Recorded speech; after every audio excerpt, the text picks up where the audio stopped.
আরাফাত দিনের দোয়া হলো সবচেয়ে সেরা দোয়া। বছরের যে কোনো সময়ের মধ্যে সেরা দোয়া হলো আরাফাত দিনের দোয়া। আরাফাত দিনে নফল রোজা রাখবো ইনশাআল্লাহ। এই রোজাটাকে জিলহজের 9 তারিখেই রাখবো নাকি আরাফাত দিন হাজিদের অবস্থানকে হিসাব করে রাখবো, এটা নিয়ে দুই রকমের মত আজকাল শোনা যায়। আরাফার দিনের বিশেষ আমল কি, বিস্তারিত বলুন। আরাফার দিনের আমল, যারা আরাফায় অবস্থান করছেন তাদের জন্য একরকম, আর আরাফাত দিনে যারা আরাফায় অবস্থান করছেন না, বিশ্বব্যাপী বিভিন্ন জায়গায় আছেন, তাদের জন্য ভিন্ন রকম। যারা আরাফা অবস্থান করছেন, নবী আলাইহিস সালাম বলেছেন খায়রুদ দুআ এ দোয়া ইয়াউমি আরাফা।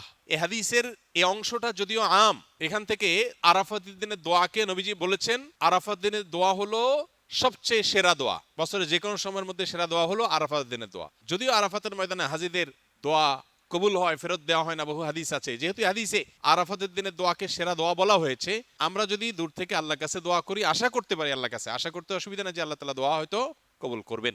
দ্বিতীয়ত নবী রাসূলুল্লাহ সাল্লাল্লাহু আলাইহি ওয়াসাল্লাম বলেছেন খায়রুমা ওয়া খায়রুমা আনা কুলতু আনা ওয়ান নাবিয়্যুনা মিন ক্বাবলি লা ইলাহা ইল্লাল্লাহু ওয়াহদাহু লা শারীকা লাহু লাহুল মুলকু ওয়া লাহুল হামদু ওয়া হুয়া আলা কুল্লি শাইইন কাদির।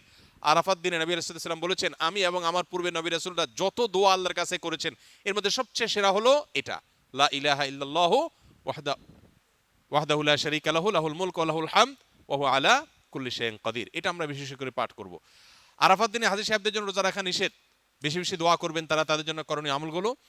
আর আরাফাত দিনের অনুসরণে জিলহজের 9 তারিখে পৃথিবীর বিভিন্ন প্রান্তে থাকা মুসলমানরা নফল রোজা রাখবেন। এতে 1 বছর পূর্বের আর হায়াতে বাঁচিয়ে রাখলে আল্লাহ তাআলা অগ্রিম 1 বছরের গুনাহ আল্লাহ মাফ করে দিবেন।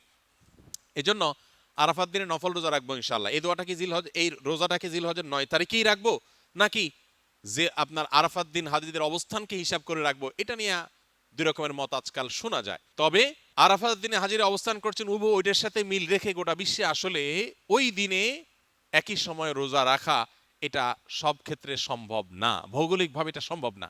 এই জন্য জিলহজের 9 তারিখটা যদি কেউ রোজা রাখেন ইনশাআল্লাহ বিদিল্লাহ তিনি এই ফজিলত এবং এই তাৎপর্য মাহাত্ম্য পেয়ে যাবেন, এবং এই মতটা অধিকতর সব দিক থেকে সমৃদ্ধ এবং যুক্তি সমৃদ্ধ। এই জন্য আমরা আরাফাত দিনে যারা আরাফাতের ময়দানে অবস্থান করছি না তারা রোজা রাখবো ইনশাআল্লাহ বেশি বেশি করে।